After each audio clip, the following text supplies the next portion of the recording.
masuk ke jenjang pendidikan pasti dinamanya kan terkaitan dengan kurikulum, Mbak. Nah, tetapi ketika kita berbicara tentang sekolah formal khusus untuk pendidikan inklusi, maka kurikulumnya itu bukan lagi disesuaikan dengan jenjang pendidikan, tetapi berdasarkan kemampuan anak itu sendiri, Mbak.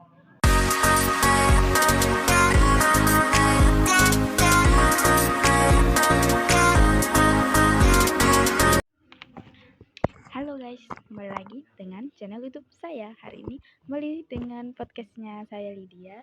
Nah, di sini kembali lagi dengan narasumber yang sama, tapi kali ini pembahasannya beda, sangat amat beda. Kenapa beda? Nanti akan dijelaskan oleh narasumber saya. Karena hari ini dari mata kuliah dan ya kita tidak tahu, nanti akan diceritakan langsung dengan narasumber saya. Oke, langsung ke narasumber saya. Dipersilakan. Ya, jadi kali ini tuh bukan lagi kita membahas tentang mata kuliah bimbingan, tapi kali ini kita akan berpindah ke mata kuliah global kami. Nah, kebetulan di situ juga kan kami ada diminta untuk membuatkan buku yang banyak. Nah, di situ tuh kami ada mengambil salah satu judul buku di mana itu terkait dengan pendidikan inklusi. Nah, dengan poinnya itu menggali potensi global melalui kolaborasi formal dan non formal. Tapi kebetulan pada judul buku ini juga kami dari saya sendiri itu ada mengambil salah satu bab, yaitu dimana tentang konsep pendidikan inklusif.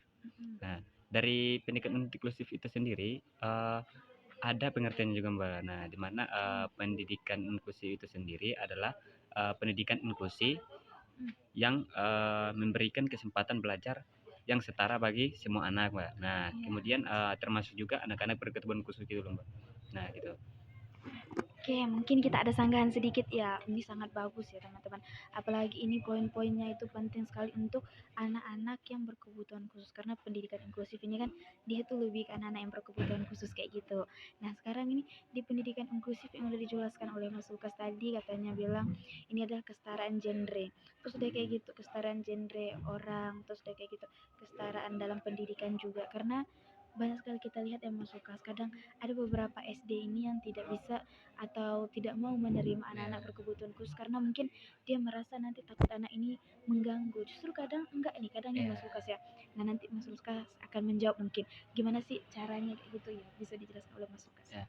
Jadi sebenarnya itu pada dasarnya nih kan kalau kita berbicara nih tentang HAM ya, berarti itu semua manusia itu atau semua orang itu mempunyai haknya sendiri. Nah, salah satunya juga adalah hak untuk belajar. Nah, jadi di mana anak yang berkebutuhan khusus sebenarnya kita tidak perlu melarang mereka untuk menerima atau menimba ilmu gitu loh, Mbak. Jadi baik itu mereka ingin melamar di sekolah manapun, itu kita sebagai guru di sekolah itu harus dapat menerimanya dengan lapang dada karena mereka juga mempunyai kesempatan yang sama seperti anak-anak lain gitu loh, Mbak. Nah, salah satu contohnya, Mbak, ya, seandainya ada siswa yang tunarungu lah, Mbak. Nah, itu ketika mereka mendaftar di sekolah reguler itu para gurunya itu harus atau bisa menyediakan alat bantu seperti alat dengar gitu, Mbak. Nah, itu akan mempermudah mereka dalam menimba ilmu. Nah, itu juga sehingga mereka tuh rasa bahwa mereka tuh sama dengan anak-anak lain gitu. Jadi mereka nggak serasa minder gitu loh, Mbak. Kalau diberikan alat-alat bantu tertentu gitu, Mbak. Iya, nah seperti itu ya Bapak Ibu teman-teman yang menyaksikan video podcast kali ini. Mungkin dari situ kan tadi nih Mas Lukas sudah menjelaskan kayak salah satu pengertian dari buku yang udah diambil. Mungkin masih ada poin-poin lagi nih yang makin menarik dari buku yang udah dia jelaskan nih. Kalau masih ada kita lanjutkan. Ya, jadi selanjutnya itu ada poin tentang prinsip dasar pendidikan inklusif itu sendiri, Mbak. Nah, di mana pengertiannya itu adalah poinnya itu apa ya namanya? Mengedepankan keadilan, Mbak. Nah, kesehatan, prinsip dan pengharapan mereka itu, Mbak. Nah, karena itu salah satu prinsip inklusi itu adalah di mana itu dia meningkatkan pengharapan siswa-siswa yang berkebutuhan khusus, Mbak. Karena kebanyakan itu siswa inklusif itu mereka itu rasa minder dengan teman sebayanya gitu loh, Mbak. Jadi di mana adanya pendidikan inklusif itu sendiri untuk membantu meningkatkan kesetaraan. Jadi dia itu menyeratakan itu semua orang gitu. Jadi nggak membedakan oh ini dia berkebutuhan khusus, ini enggak, ini kayaknya lebih bagus, ini enggak. Jadi dia pada dasarnya itu rata gitu loh. Ya. Oke, berarti dari poin yang kesini ini Mas Lukas itu menjelaskan bahwa poin ini itu menggambarkan bahwa dalam satu kelas atau dalam satu lingkup itu tidak boleh membeda-bedakan gitu ya Mas Lukas. Oke, mungkin masih ada nih poin selanjutnya lagi nih dari poinnya Mas Lukas. Mungkin ada poin-poin yang lebih menarik lagi. Mari kita dengar dari penjelasannya Mas Lukas, dan mungkin nanti ada pertanyaan-pertanyaan, teman-teman boleh komentar di channel YouTube kita. Ya, betul sekali. Oke, Ya, lanjut Mas Lukas. mungkin dari itu sendiri tadi terkait poin-poin pentingnya itu ada tujuannya sendiri Mbak dari pendidikan itu sendiri ya, dimana tujuan pendidikan inklusi itu sendiri adalah menerima dan mendukung itu semua anak Mbak. Jadi dia itu menerima anak-anak dengan berkebutuhan khusus apapun itu Mbak. Jadi tanpa membedakan. Jadi nggak ada kelas berat ringannya. Memang pada dasarnya ada kelas berat ringannya, tapi dia menerima semuanya gitu Mbak. Jadi tanpa mengecuali gitu Mbak. Jadi siapapun anaknya yang berkebutuhan khusus ketika datang untuk ingin menempuh pendidikan itu diterima semua Mbak. Itu yang dinamakan pendidikan inklusif. Jadi tujuannya itu. Nah, kemudian ada contohnya juga di mana sekolah menyediakan ruang kelas dengan akses kursi roda itu cuma tuh untuk anak-anak berkebutuhan khusus yang uh, tidak mampu berjalan gitu, Mbak. Jadi itu salah satu bentuk bantuan itu yang paling membutuhkan itu, Mbak. Ya. Oke, dari poin ini ternyata tujuan dari pendidikan inklusif ini bukan hanya kita selalu toleransi, tapi di SD itu sendiri juga kita ternyata harus melengkapi fasilitas mereka, seperti contohnya tadi kata Mas Lukas, fasilitas dari kursi, mungkin juga ada fasilitas jalan yang ada khusus untuk orang-orang yang memiliki kebutuhan khusus yang tidak bisa melihat menggunakan apa tongkat itu ya Mas Lukas ya. Benar sekali. Mungkin masih ada poin lagi nih Mas Lukas, masih ada poin lagi, kita persilahkan. Ya, ada juga peran sekolah yang Mbak Yana, di mana itu dalam pendidikan inklusif Mbak. Nah, di mana sekolah itu sendiri sebagai lembaga formal bagi yang bertanggung jawab menyediakan sarana dan prasarana kepada apa namanya anak-anak yang berkebutuhan baik juga itu berupa kurikulum sendiri Mbak. Nah karena ketika kita masuk ke jenjang pendidikan pasti namanya kan terkaitan dengan kurikulum Mbak. Nah tetapi ketika kita berbicara tentang sekolah formal khusus untuk pendidikan inklusi maka kurikulumnya itu bukan lagi disesuaikan dengan jenjang pendidikan tetapi berdasarkan kemampuan anak itu sendiri Mbak. Oke, ini sangat menarik ya. Ini udah masuk ke peran sekolah nih. Nah, tadi kan sekolah udah menyiapkan fasilitas, sekolah juga udah tidak membeda-bedakan. Nah, sekarang ini karena sekolah sudah menyiapkan fasilitas, ini berarti gurunya lagi ya Mas Lukas. Apa sih contoh yang bisa sekolah berikan ini supaya guru-gurunya ini bisa nih mengajarnya itu setara di dalam kelas, tidak membeda-bedakan. Bagaimana Mas Lukas? Ya, jadi pada dasarnya itu ketika berkaitan dengan pertanyaan Mbak tadi itu sekolah itu dapat melakukan pelatihan Mbak. Nah, pelatihan itu bertujuan atau berfokus kepada guru agar guru itu dapat menyediakan atau membuat kinerja materinya itu disesuaikan dengan anak. Jadi pelatihan guru itu sangat wajib itu Mbak di setiap sekolah yang mengandung pendidikan inklusif Mbak. Nah, salah satunya itu contohnya kemarin kan sempat kita mengunjungi oleh SL Benggala, sekolah luar biasa. Nah, itu sendiri itu sekolah itu menampung anak-anak yang berkebutuhan khusus. Jadi guru-gurunya itu dilatih. Jadi ada pertemuan yang dijadwalkan untuk terus mengembangkan potensi guru dalam menyesuaikan pembelajaran untuk anak gitu Mbak. Oke, nah seperti itu ya. Mungkin masih ada lagi nih poin yang lebih menarik mungkin yang membuat penonton kita nih makin penasaran nih Mas Lukas. Oke, bisa langsung dibahas nih ya. Ya, jadi ada juga di mana kita dapat atau pendidikan inklusi sendiri dapat berkolaborasi Mbak dengan pendidikan normal Mbak atau sekolah-sekolah normal gitu Mbak. Nah, di mana itu sendiri mereka dapat berkomunikasi agar saling bertukar belajar segar seni gitu Mbak. Jadi penelitian-penelitian vokal juga itu dapat dilakukan Mbak di antara sekolah pendidikan inklusi sama dengan normal gitu loh Mbak. Ya. Oke, nah ini bisa nih kita ambil. Mungkin ada nih salah satu contoh dari yang udah Mas Lukas jelaskan. Mungkin ada yang kurang paham dengan penjelasannya, mungkin langsung memberikan contoh. Mungkin ada contoh yang bagus nih dari yang Mas Lukas sudah jelaskan, bisa mungkin langsung. Jadi salah satu contohnya Mbak ya tuna apa ya namanya ya? Kalau yang siswa yang kekurangan penglihatan ya Mbak ya contohnya. Iya. Nah, walaupun dia kekurangan penglihatan tapi itu ada bakat-bakat tersembunyinya gitu Mbak. Dalam contohnya main piano. Karena pernah ya Mbak ya saya scroll satu video di mana itu ada siswa atau anak kecil yang kekurangan penglihatan, tapi bakatnya dalam bermain musik itu sangat tinggi Mbak. Nah, itulah kemudian jika kita berkaitan dengan contoh awal yaitu dikolaborasikan dengan pendidikan normal itu siswa itu dapat dipilih kemudian diikut sertakan dalam lomba atau mengikuti pembelajaran di sekolah normal, Mbak. Nah, itu juga salah satu cara untuk meningkatkan potensi dari anak tersebut, Mbak. Nah, seperti itu ya, teman-teman dan permisa yang menyaksikan dari video ini mungkin sudah makin mulai mengerti nih, mungkin Ya. udah mulai makin panas, makin penasaran dengan materi yang udah dijelaskan oleh Mas Lukas nih. Karena kebetulan materi yang Mas Lukas jelaskan dari buku yang diambil ini banyak sekali dari pelajaran-pelajaran yang udah Mas Lukas ketahui karena kemarin kebetulan kami sendiri udah pergi kunjungan sendiri ya Ya. Mas Lukas, kunjungan langsung ke SD-nya. Mungkin masih ada poin-poin lagi yang mungkin Mas Lukas akan jelaskan ke kita, mari kita simak. Ya, kebetulan kan ketika kita berbicara tentang topik di awalnya kan berkaitan dengan global ya, Mbak ya. Nah, di sini juga ada manfaat pendidikan inklusif itu secara global, Mbak. Nah, di mana pendidikan inklusif sendiri membuka peluang untuk membangun masyarakat yang adil, Mbak. Nah, kemudian menghargai keberagaman, kemudian menjunjung tinggi itu hak asasi manusia. Nah, seperti yang di awal tadi saya bilang kan, ketika kita berbicara tentang hak asasi manusia, maka semua orang itu memiliki hak yang sama. Nah, jadi pada dasarnya itu manfaat pendidikan inklusi dalam atau secara global ini dia membantu masyarakat agar lebih menghargai atau lebih menerima siswa atau orang yang dengan berkebutuhan khusus gitu. Ya.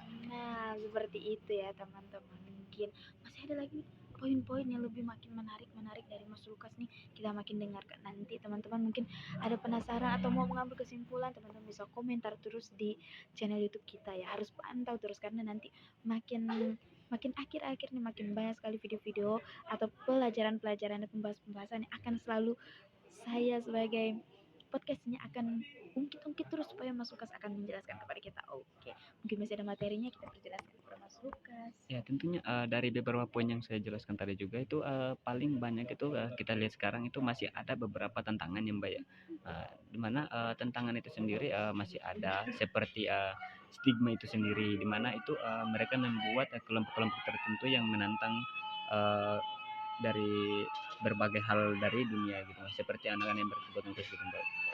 Ya, masih ada contoh lainnya lah itu seperti di mana tantangan di sekolah itu eh, sekolah di daerah terpencil yang banyak. Nah, itu mereka belum memiliki guru yang mendamping kebutuhan khusus gitu, Mbak.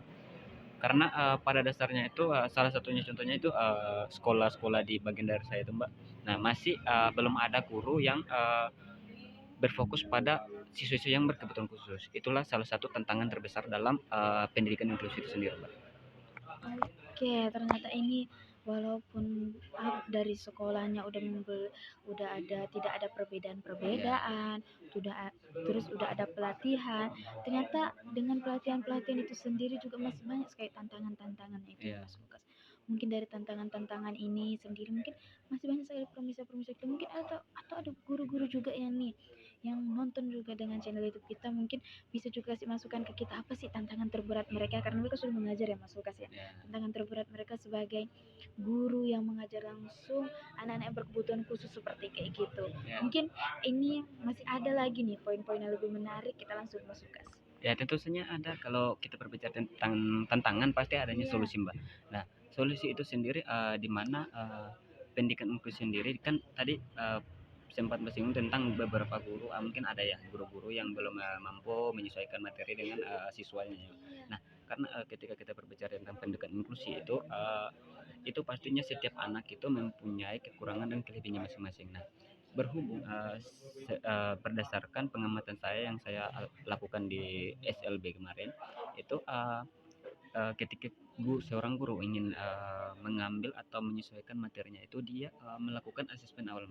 Nah, walaupun pada dasarnya sudah dilakukan asesmen awal oleh tim khusus, Mbak. Nah, jadi tim khusus itu bertugas untuk melakukan asesmen awal agar membagikan pemahaman itu tentang ke berbagai guru kelas gitu. Tapi guru kelas juga harus melakukan asesmen awal juga, Mbak. Karena guna untuk menghindari beberapa kesalahan gitu.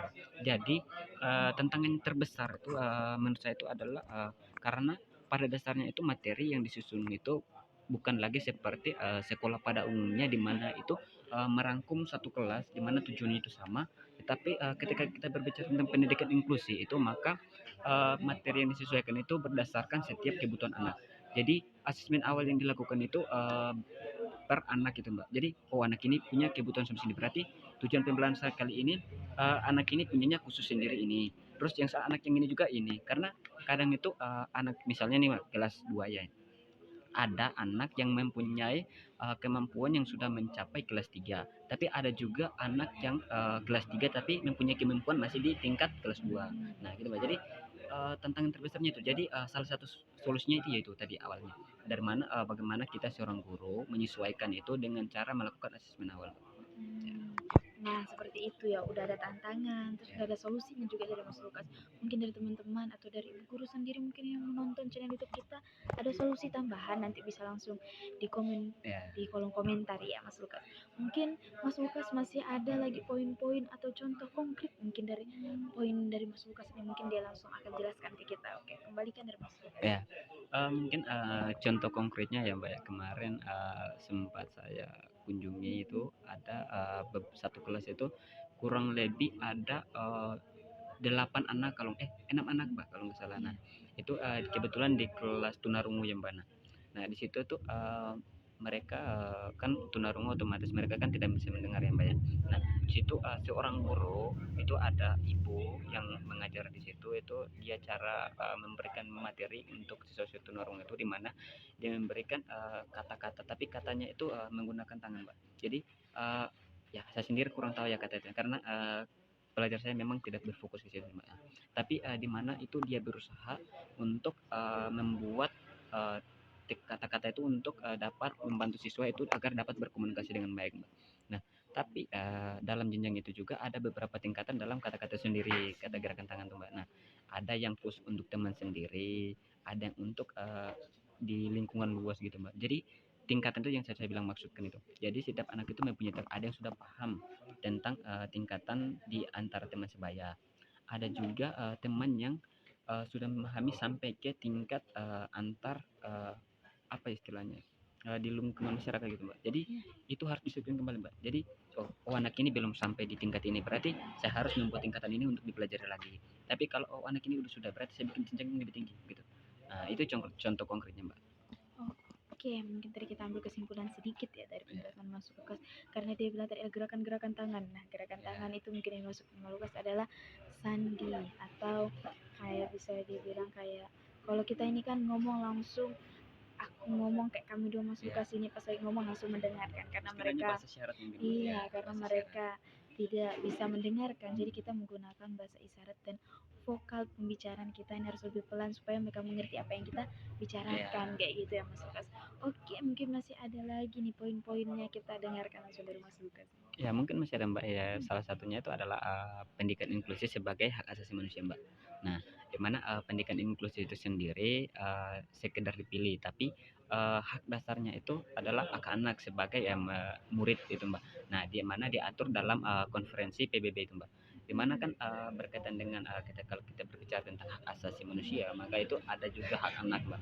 Nah, di mana hak anak itu di konferensi hak penyandang disabilitas Mbak. Nah, di mana itu kita berbicara tentang penyandang disabilitas itu maka di mana pemerintah Indonesia itu menerbitkan ada Undang-Undang Nomor 70 Tahun 2009 tentang pendidikan inklusi sendiri. Jadi pendidikan inklusi itu sendiri di mana itu diciptakan itu untuk memenuhi dari undang-undang yang dibuat, Mbak. Oke, ternyata dari Mas Lukas ini sendiri tadi dari hak asasi manusia ini ternyata dalam pendidikan inklusif itu juga ternyata ada dari menteri itu menteri apa namanya Mas Lukas? Dari PBB. Iya, dari mereka itu sudah mengeluarkan di nomor 70 tahun 2009 itu sendiri ada tentang pendidikan inklusif bagi peserta didik yang memiliki kelainan dan memiliki potensi kecerdasan atau bakat istimewa itu. Ya, seperti itu ya Mas Lukas. Mungkin masih ada poin lagi, kita persilahkan ke Mas Lukas. Ya, Mas, tentunya ada juga peran teknologi Mbak dalam pendidikan inklusi itu sendiri, di mana teknologi menjadi alat bantu yang penting untuk menyesuaikan atau dapat menstabilkan itu Mbak. Nah, menstabilkan pembelajaran dengan kebutuhan yang saat itu anak itu miliki. Nah, misalnya itu ketika kita berbicara tentang teknologi itu aplikasi pembaca layar gitu Mbak. Jadi siswa itu sendiri siswa tunanetra kan itu mereka tidak bisa melihat Mbak. Nah, untuk mengikuti pembelajaran daring bersama teman-temannya itu kan ketika mereka dalam memegang apa namanya? Sebuah apa ya Mbak, nah di situ ada aplikasi pintarnya itu ketika kita ingin mengklik aplikasi tertentu Mbak. Nah, Iya. ketika kita membaca tangan kita menyentuh layar itu ketika berpindah ke salah satu aplikasi itu akan dengan sendirinya ada suara yang mengatakan aplikasi sekian contoh nih kan saya nggak bisa lihat nih Mbak. Nah, Iya. saya kan punya HP, saya sentuh aja satu kali sentuh. Nah, kalau di situ mereka bilang Canva, nah berarti itu aplikasi yang akan dimasukkan adalah aplikasi Canva. Jadi kita tinggal klik kedua kalinya untuk masuk ke aplikasi Canva. Bahkan juga kita ingin kembali, nah kayak tuh kalau kita salah kita tekan tombol kembali itu akan dengan sendirinya dari aplikasi itu berbicara menu kembali. Nah, itu berarti kita klik double Mbak supaya akan kembali. Jadi ada aplikasi digital yang membantu tentang itu Mbak. Jadi membantu anak untuk dapat menggunakan teknologi itu sendiri. Oke, ternyata sekarang itu menurut pandangan yang Mas atau yang Mas Lukas ketahui, Iya, ternyata udah ada nih aplikasi digital nih ternyata Bapak iya, Ibu guru yang bisa membantu untuk teman-teman kita, terus anak-anak kita nih, adik-adik kita yang mungkin penglihatannya kurang jelas, ternyata ada aplikasinya yang bisa membantu ini. Nah, mungkin nanti kalau memang di sekolah-sekolah belum ada teknologi seperti itu, mungkin bisa dengan teknologi atau belum ada teknologi yang bisa memenuhi memadai ya, mereka bisa pakai alat bantu sederhana dulu seperti iya, kayak gitu juga bisa ya Mas Lukas. Oke, kita lanjut, mungkin masih ada nih iya. poin-poin lagi dari Mas Lukas, kita persilahkan. Ya, jadi ada juga salah satu poin itu yang tentang pengaturan apa ya namanya? Kurikulum Mbak, tapi kan pada dasarnya kurikulum kita kan disesuaikan Mbak. Iya. Tapi disesuaikan dengan jenjang-jenjangnya. Tapi kalau kita berbicara tentang pendidikan itu sendiri, maka ada salah satu kurikulum diferensiasi Mbak. Nah, kurikulum diferensiasi. Nah, Iya. ketika berbicara tentang itu, maka itu adalah kurikulum yang disesuaikan dengan kebutuhan anak. Ya, jadi itu ada kurikulum itu sendiri, Mbak. Seperti yang jelaskan di awal bahwa kalau ketika kita masuk di pendidikan normal, maka kurikulum kita yang sebagai siswa atau sebagai seorang guru itu menyesuaikan materi dengan kurikulum yang ada. Tetapi kita ketika berbicara tentang pendidikan inklusi, maka kurikulumlah yang disesuaikan dengan kebutuhan siswa, gitu, Mbak. Oke, oke, kita ambil kesimpulan ya teman-teman dan pemirsa. Ini maksudnya Lukas tentang penguatan kurikulum ini sendiri adalah karena kan kalau di sekolah-sekolah yang biasa, ini sekolah normal Ya, ini, apa mereka itu menyesuaikan dengan kemajuan atau menyesuaikan dengan kurikulum yang ada. Nah, sedangkan di kebutuhan khusus ini dengan anak-anak yang istimewa, bukan berkebutuhan khusus tapi anak-anak yang sangat istimewa nih, ternyata mereka itu lebih kurikulum yang menyesuaikan ke mereka, bukan mereka yang menyesuaikan ya, dengan benar sekali. kurikulum. Oke, seperti itu. Mungkin masih ada lagi nih poin-poin selanjutnya akan dijelaskan oleh Mas Lukas. Kita persilahkan. Ya, masih ada Mbak, tentunya. Ada satu juga yaitu pendidikan inklusi dan penguatan evaluasi belajar Mbak. Nah, di mana itu ada sistem evaluasi yang harus menilai proses dan kemajuan berdasarkan kemampuan anak itu sendiri. Nah, Oke, di mana kita mungkin potong sedikit. Maaf ya Mas Lukas ya. ya, Ini tadi Mas Lukas bilang ada pendidikan inklusif dan penguatan karakter sosial. Atau hmm, itu ya Mas Lukas? Atau di mana eh, tadi Mas Lukas? itu kita belajar kali ini adalah yang poin yang tadi saya bahas ini adalah Iya, inklusi dan apa evaluasi pembelajaran Mbak. Nah, penilaian dan evaluasi pembelajaran itu Mbak. tentang evaluasi. Ya, Berarti Mas Lukas ini karena kita sudah belajar berarti kita harus mengevaluasi lagi gitu ya Mas ya, Lukas. benar sekali. Apa yang kurang dari yang sudah kita pelajari, Ya, apa yang kurang dari yang sudah guru-guru pahami dan dari sekolah perlukan. Jadi nanti akan kita mungkin apa sih salah satu contoh yang perlu dievaluasikan ini ya itu yang penting ya ya, sebenarnya. benar Mungkin sekali. apa sih yang perlu dievaluasikan ini Mas Lukas? Mungkin Mas Lukas bisa kasih salah satu saran atau contoh apa yang perlu kita evaluasikan. Oke, kita langsung kembalikan. Eh, kalau ketika kita berbicara nih ya Mbak ya, tentang pendidikan inklusi, kan pada dasarnya evaluasi itu dilakukan itu pada penilaian-penilaian akhir ya. Nah, itu juga sebaliknya dengan pendidikan inklusi sendiri Mbak, di mana ketika pembelajaran selesai itu maka dilakukan namanya evaluasi. Nah, evaluasi itu sendiri untuk mengetahui tingkatan kemampuan anak, apakah dari tingkatan awalnya udah naik ke tingkatan berikutnya apa belum Mbak. Nah, ketika belum maka akan dilakukannya pengayaan. Nah, pengen itu sendiri bertujuan untuk mengulangi materi sebelumnya yang belum mereka ketahui atau pemahaman-pemahaman yang mereka belum ketahui. Nah, di situ untuk terus meningkatkan berusaha untuk meningkatkan kembali potensi-potensi mereka di situ.